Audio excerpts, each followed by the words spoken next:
Welcome to The Explainer.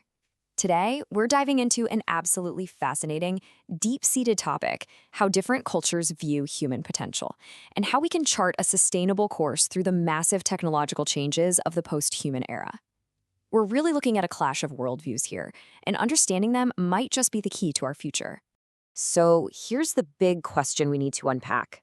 We're living in a time where artificial intelligence and bioengineering are literally blurring the lines of human identity. We are standing right at this intense crossroads between our unchecked growth-driven desires and our deep search for meaning in a hyper-advanced world. To figure out where we're going, we first have to understand the underlying philosophies driving us. Here's our roadmap for today. We'll start with Western views of humanity, hit the growth paradigm in the post-human era, and then pivot to autonomous modernity, unpacking Donghak and Daesun thought before looking at an alternative future. Let's jump into Part 1, Western Views of Humanity, specifically the concept of the independent being. If we look back, the foundation of the Western perspective has historically viewed humanity as, well, distinctly separate from heaven and earth. In ancient times, you had the Promethean view, which was all about humans struggling against earthly materials to realize these higher ideals. Then, the medieval period brought the original sin thought, the idea that humans lost paradise and needed to focus entirely on salvation to ascend to heaven again. Fast forward to the modern era, and we get the existential man. This is a solitary being completely separated from heaven and earth in a world where God has effectively disappeared. And that ultimately leads us right into the mid-20th century, where humans are basically just seeking individual success in a highly differentiated world. There's a quote from the source material that really hits the nail on the head here. It says, "In the West, the sense of existence directly related to the sky above took precedence over the sense of misfortune related to heaven and earth. The Western mind has historically been oriented upwards, toward the sky, toward an abstract heaven, while completely disconnecting itself from the physical earth and nature around it. Humans became these independent operators, totally separated from their surrounding ecological and spiritual environment." Moving on to Part 2, the growth-oriented paradigm. By the mid-20th century, we see this massive paradigm shift. There was a huge backlash against negative views of humanity, moving away from a God-centered worldview to a fiercely human-centered one. Thinkers in the mid-1940s started really pushing back against psychoanalysis, which saw desires as dark, repressed urges. And they rejected behaviorism, which just reduced humans to mechanical responses. Instead, this new growth-oriented view actually affirmed a desire. Desires weren't negative anymore. They were the engine of progress. It affirmed step-by-step growth and promoted a heavily positive worldview, where humans were seen as unified beings brimming with vast, untapped potential. You're probably familiar with Maslow's hierarchy of needs, right? Well, Maslow completely flipped the script on human motivation. Down at the bottom, you have deficiency motives. These are things you need just to survive. But at the top, you have being motives or growth motives. These are all about enriching life, increasing joy, and expanding your experiences. Self-actualization became the ultimate goal. So the isolated Western man found a new kind of salvation, relentless personal and technological growth. Which brings us to Section 3, the post-human era and our current technological crossroads. But what happens when you take that relentless pursuit of growth and hit the accelerator with modern technology? Things get complicated fast. As machines become smarter, we really have to distinguish between specialized machine intelligence and our unique human growth intelligence. Look, machines are incredible at specialized data processing, but humans?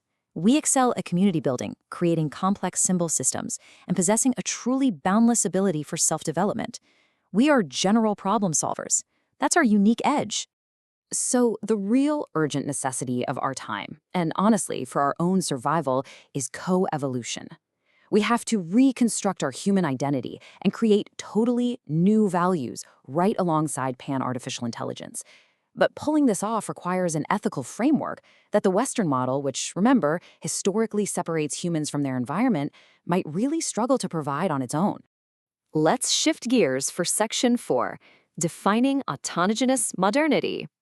To tackle this crisis of unchecked desire and tech fusion, we can turn to an incredibly fascinating alternative lens from the East, autogenous modernity. Unlike Western modernity, which was often driven by breaking away from nature and tradition, autogenous modernity is an indigenous, self-generating framework. The absolute key phrase here is correlative continuity. Think of it like a vast living ecosystem, an unbroken, continuous relationship between the sacred, the secular, heaven, earth, and humanity, all functioning seamlessly as one cohesive system. When you put these views side by side, the contrast is literal night and day. The Western formal view sees heaven and earth as completely independent and separate. Humans exist apart from the world they're trying to conquer.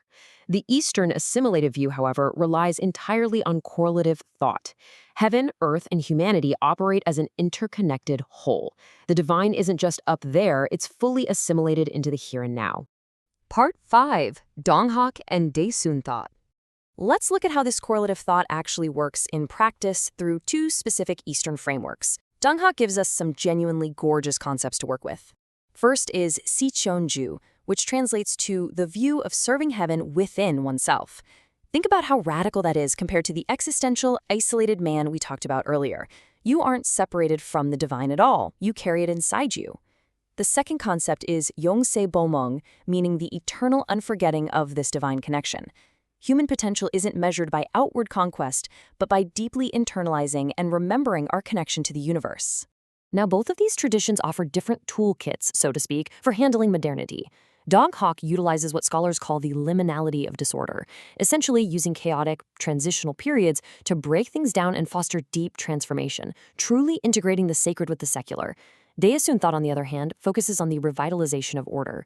It aims to bring harmony and continuity to chaos, heavily emphasizing concepts like divine incarnation and human form to bridge that gap between heaven and earth. But they both offer a self-generated, uniquely Eastern path to modernization. Finally, Section 6, a new alternative future.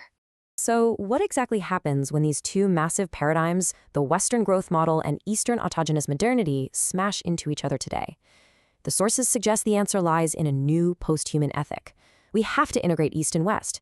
We definitely don't have to throw away the Western growth-oriented view or its incredible technological marvels, but we must balance it with an Eastern correlative understanding of our harmonious relationship with nature and each other. Basically, we need the technological engine of the West, steered by the deeply interconnected compass of the East. There's a really powerful line from the text that sums this up perfectly. The reins of desire have been loosened, but the Western view of humanity, which has no way to tie the reins again, needs a new alternative modernity. The affirmation of desire got us incredible, mind-blowing technological progress, for sure, but it also left us disconnected and racing toward potential ecological and existential crises. We absolutely need a way to tie those reins back together. And that brings us to the ultimate question I want to leave you with today. As we co-evolve with artificial intelligence and step even further into the post-human era, how will we weave the wisdom of our interconnected past into the fabric of our highly advanced future? By redefining our relationship with nature and technology, we might just discover our truest human potential. Thank you so much for joining me for this explainer, and keep exploring.